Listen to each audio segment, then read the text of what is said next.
Podio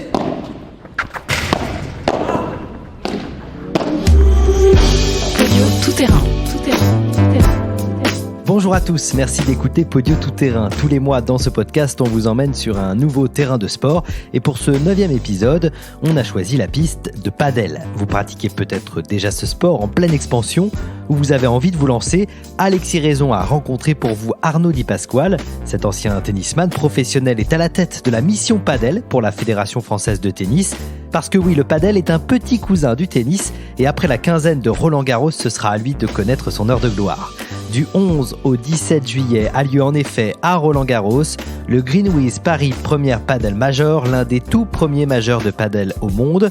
L'occasion unique pour ce sport de se faire une place dans l'Hexagone. Bonne écoute.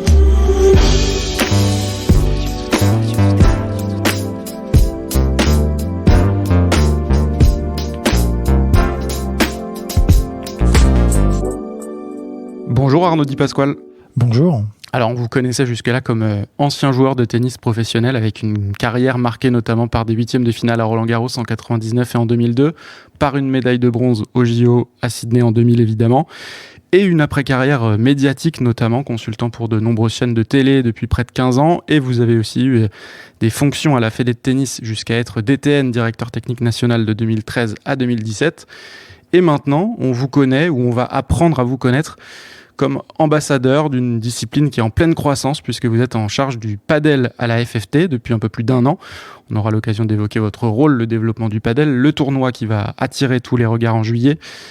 Mais avant ça, commençons par faire simple. Peut-être que certains auditeurs de ce podcast ne savent pas ce qu'est le padel ou confondent peut-être avec le paddle. Alors clarifions les choses, on parle bien d'un sport de raquette. Il n'y a rien à voir avec une planche et une pagaie. Comment on définirait simplement cette discipline?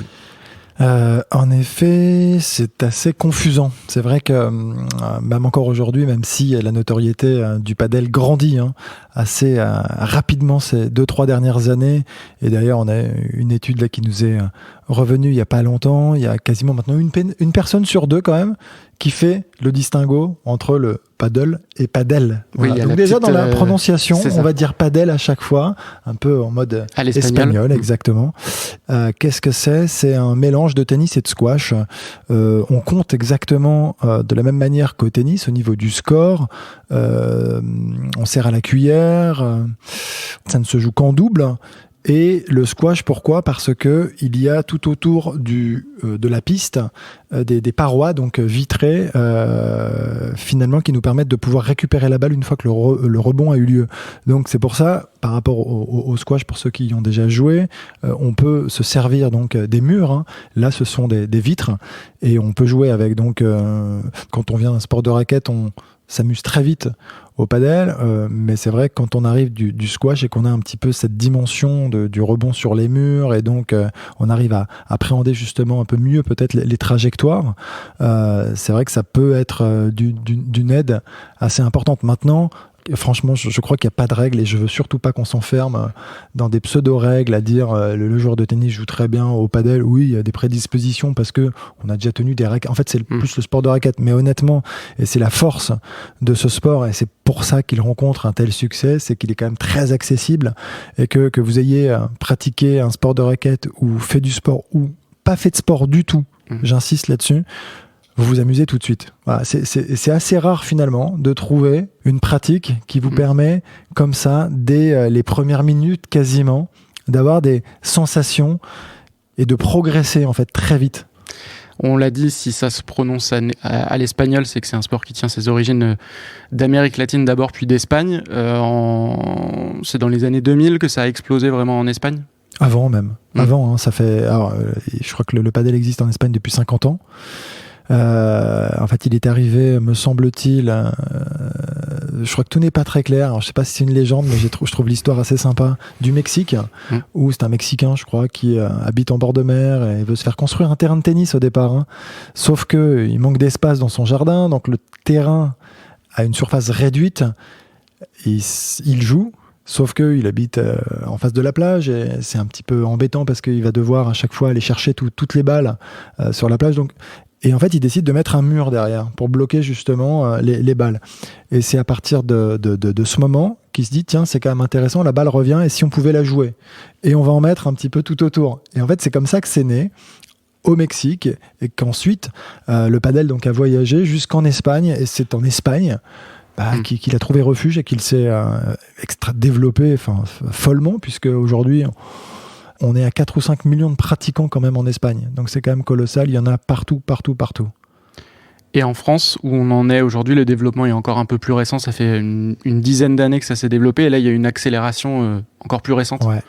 En France, ça fait vraiment 3 ans que j'ai le sentiment que les chiffres doublent d'année en année. C'est-à-dire que quand on prend les courbes, elles sont exponentielles. Là aujourd'hui, on arrive à plus de 1000 pistes sur le territoire. On a l'objectif de doubler encore ces 1000 pistes, donc d'être à 2000 à horizon 2024. Pourquoi ? Parce que je le disais, la demande est de plus en plus forte et qu'il va falloir qu'on y réponde pour pas que ce soit une déception de vouloir jouer au padel et de ne pas trouver de piste. Il y a vraiment certaines régions dans lesquelles c'est saturé, clairement. Et donc là-dessus, c'est vraiment un objectif très, très, très important sur le padel. Donc ça, c'est au niveau des pistes. Au niveau du nombre de pratiquants, pareil, il augmente de manière significative dans le sens où on est à 250 000 à peu près pratiquants, ce qui commence à être quand même assez sérieux. Voilà, ça commence à être assez important. On parle pas du nombre de licenciés, mais on a créé la licence. On crée la licence padel qui va arriver l'année prochaine. Donc on pourra en savoir un petit peu plus et faire le distinguo entre les licenciés tennis et les licenciés padel, notamment. Donc on pourra s'inscrire dans un club spécifiquement pour faire du padel. Pour ne faire que du padel en fait. Il y aura une licence comme une spécifique. Discipline ne va pas. Exactement. Podio tout terrain.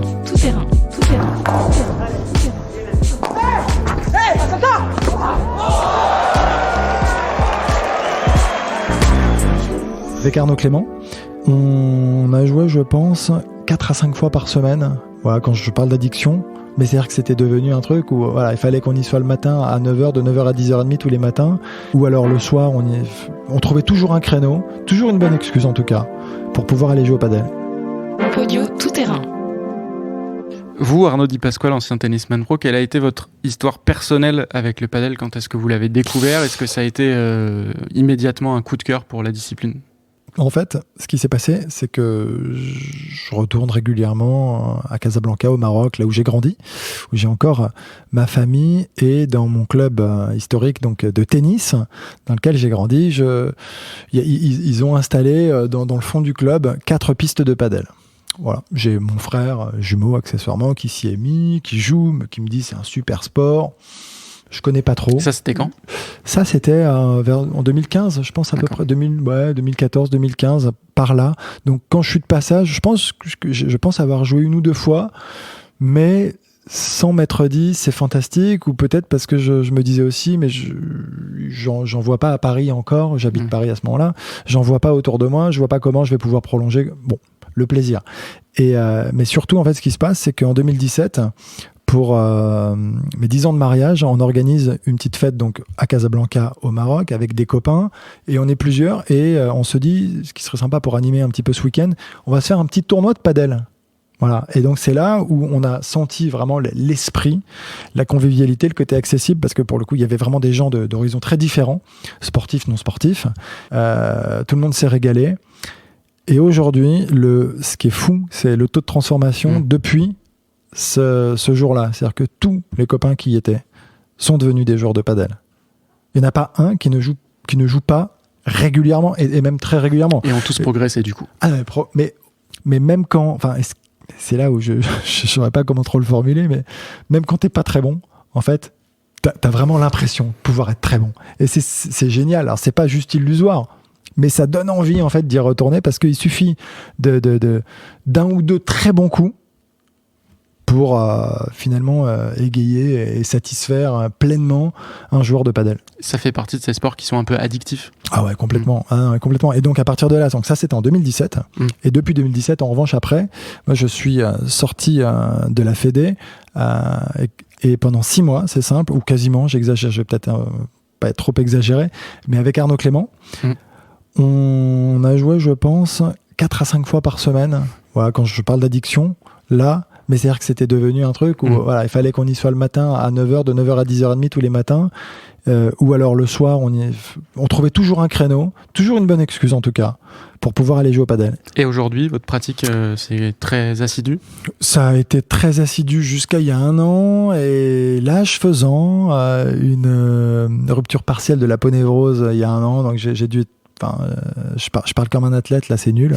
J'ai dû être écarté des cours, des pistes pendant 1 année. Non, mais j'ai pas beaucoup joué cette dernière année parce que j'avais vraiment mal au talon, au pied. Mais sinon, non, j'adore ça. Et là, je m'y suis remis. D'ailleurs, mes pieds vont mieux et c'est reparti. Et c'est fou comme là, j'ai fait une partie dimanche. J'ai adoré, mais comme si je redécouvrais le padel, et ça m'a donné envie d'y retourner comme jamais. Donc je trouve ce sport absolument génial, et je me suis passionné pour ce sport, mais pour la pratique aussi. Depuis aussi un peu plus d'1 an, vous êtes de retour à la Fédération de tennis, mais donc en charge directeur de la mission padel, parce que la discipline est intégrée, on l'a dit, à la FFT. C'est une structure dans la structure, mais qui prend de plus en plus de place et qui donc demande une organisation spécifique. C'est encore en train de grandir en ce moment au sein de la Fédé. Comment ça s'organise aujourd'hui et quel est votre rôle à vous ? On est dans un sport qui est en plein essor, pour pas dire en pleine explosion, parce qu'on en a pas parlé encore, mais il y a quand même dans certains pays voisins en Europe, on a parlé de l'Espagne, mais on peut prendre l'Italie et la Suède notamment, où on compte au moins, je pense, 500 000 pratiquants, et le nombre de pistes en Italie, je crois, a dépassé les 3500. Donc, et tout ça en 2-3 ans, donc c'est en train de prendre, pas uniquement en France. Donc on peut imaginer une croissance qui va encore augmenter, comme ça a été le cas ces dernières années, qui va peut-être même vivre une accélération dans l'absolu. Donc après, nous, on a un plan d'action pour développer. Moi, c'est vraiment ma mission aujourd'hui à la Fédération d'essayer de... On parlait de notoriété quand on a commencé ce podcast, c'est déjà de faire connaître cette discipline, cette pratique, encore un peu méconnue quand même. Les médias en parlent de plus en plus. Le nombre de pistes fait partie vraiment du plan d'action et qui est quelque chose de majeur à mon sens.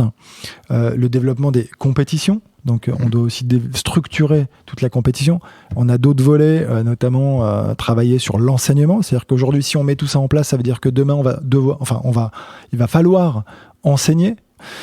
Moi, il y a un truc aussi qui... Est-ce qu'on commence justement à avoir les premières générations de joueurs de padel ? On va les avoir. Ouais, c'est encore un peu... La première arrive là. La première arrive, je dis ça avec le sourire et avec beaucoup d'attente aussi d'une certaine manière.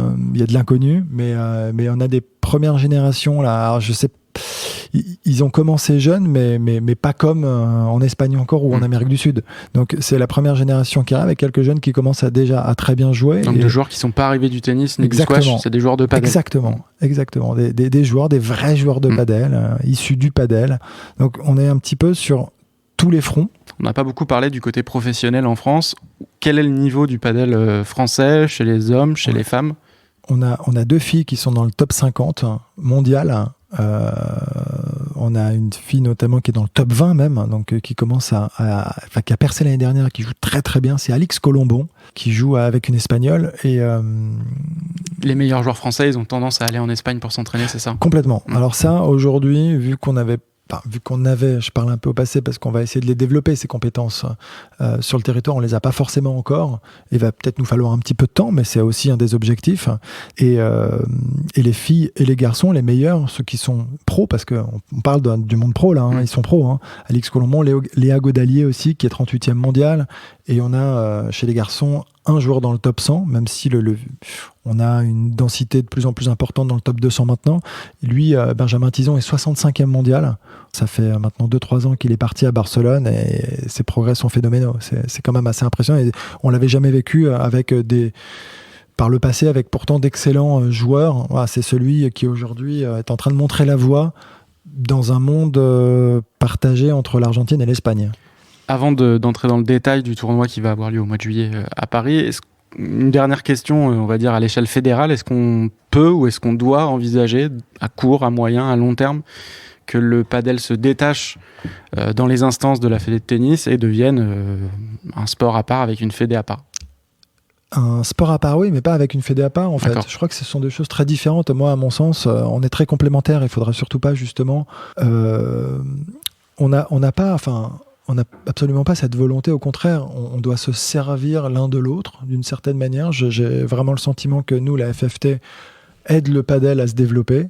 Et à l'inverse, le padel aide beaucoup le tennis aujourd'hui, qui est dans une courbe légèrement déclinante depuis quelques décennies. Mais le tennis se porte bien. Mais c'est vrai que le padel a tendance à donner un petit peu de...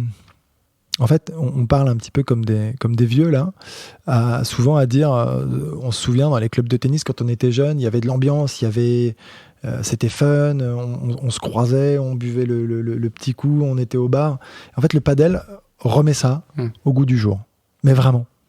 Et voilà, dans cet esprit de convivialité. Donc, ce qui est super, c'est ça, en fait, c'est que ça redonne de la vie à beaucoup de clubs qui peut-être en avaient un peu perdu. Et pour les joueurs de tennis qui voient ça un peu d'un mauvais œil, comme par hasard, grâce au padel dans certains clubs, les finances sont un peu meilleures, donc on peut resurfacer un terrain de tennis grâce à ça en fin d'année, c'est quand même génial, ou mettre un petit coup de peinture au clubhouse. Donc oui, tout le monde s'y retrouve à la fin. Il y a quand même ce côté un peu de défiance des joueurs de tennis pur jus, on va dire. Un petit peu, mais on est dans un monde malgré tout un peu conservateur, avec des traditions, avec un ancrage fort. Donc j'entends et je comprends, et c'est vrai qu'on voit un sport un peu plus fun, me semble-t-il, une nouvelle jeunesse, plus coloré, plus bruyant, débarquer. Ça peut très normalement faire un petit peu peur, mais encore une fois, ce qu'il faut, c'est voir les bénéfices que l'on s'apporte mutuellement.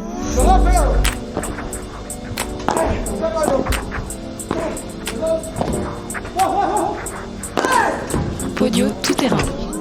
Pour être un acteur incontournable, il fallait qu'on organise, comme on le fait à Roland-Garros, donc pour le tennis, un événement de padel digne de ce nom. On a un écrin, un stade qui est absolument fantastique. On sait le coup de projecteur que ça peut être.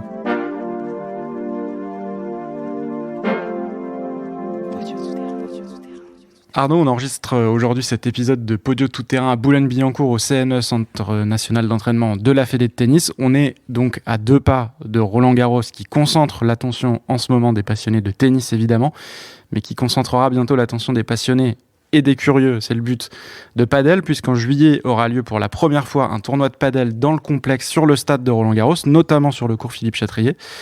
Est-ce que vous pouvez nous parler de ce Paris Premier Padel Major 2022 qui aura lieu du 11 au 17 juillet et surtout nous dire en quoi cet événement qui a été annoncé il y a quelques semaines peut faire basculer la discipline dans une nouvelle dimension?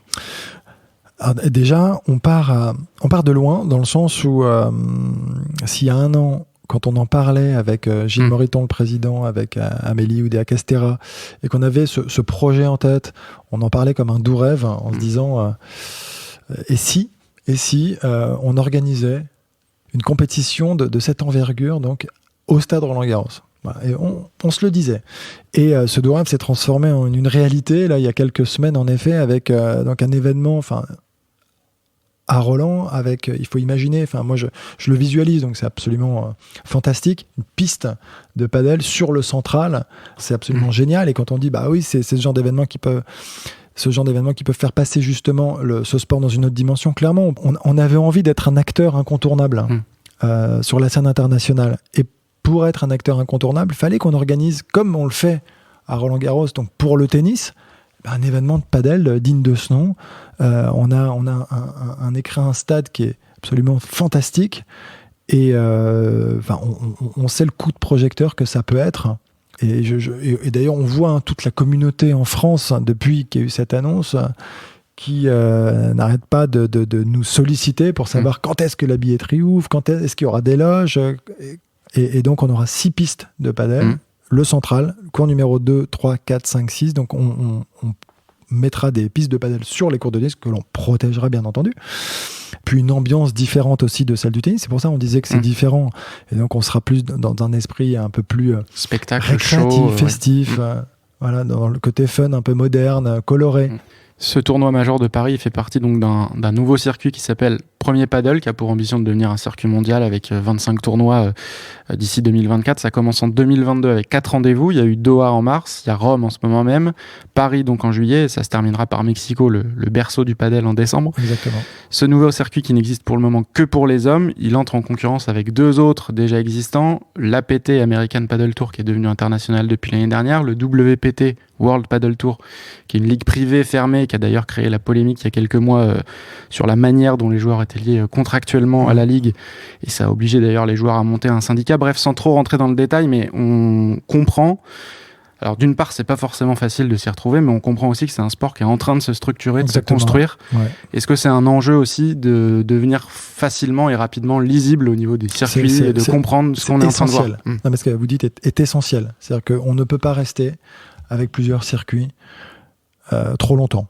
Ça va être essentiel si on veut justement gonfler, augmenter cette communauté padel qui grandit, mais pour ne pas les perdre. Autrement, très rapidement, on risque de s'égarer complètement. Après, un peu comme la boxe, qui a plein de fédérations, plein de ceintures différentes. C'est exactement ça. Donc là, il faut que ce soit le circuit Premier Padel. Voilà, pour l'ensemble des joueurs et des joueuses. Aujourd'hui, ce qui se passe, pour rappeler quand même le contexte, c'est que donc, cette association des joueurs a été créée plus tôt que l'association des joueuses, et donc ils ont eu un temps d'avance pour pouvoir discuter et signer avec Premier Padel, donc ce nouveau circuit. Les femmes sont en discussion actuellement encore avec Premier Padel. Nous, de notre côté, il faut aussi, et j'insiste là-dessus, on va quand même, pour donner l'impulsion, parce qu'on veut absolument qu'il y ait des femmes qui jouent pendant cette semaine au Stade Roland-Garros, faire un tournoi, une compétition, exhibition, puisqu'elle ne peut pas être homologuée, elles ne sont pas dans le circuit, mais avec probablement 16 paires, un prize money, et puis qu'elles puissent découvrir aussi le padel au Stade Roland-Garros. Donc ça, c'est aussi quelque chose qui sera effectif dès cette année. Pour finir, on parlait tout à l'heure de Roland-Garros 2021, il y a un an, et à l'époque, c'était presque un rêve pour vous d'imaginer ce tournoi de padel au Stade Roland-Garros. Qu'est-ce qu'on peut vous souhaiter pour dans un an? Si on se revoit dans un an, qu'est-ce que vous imaginez pour le développement du padel? On est allé assez vite, hein. Franchement, en un an, c'est chouette, hein. C'est pour ça que je dis, quand je regarde tout ce qui s'est passé cette année, maintenant, après, on va s'atteler à ce que je disais, la pratique féminine.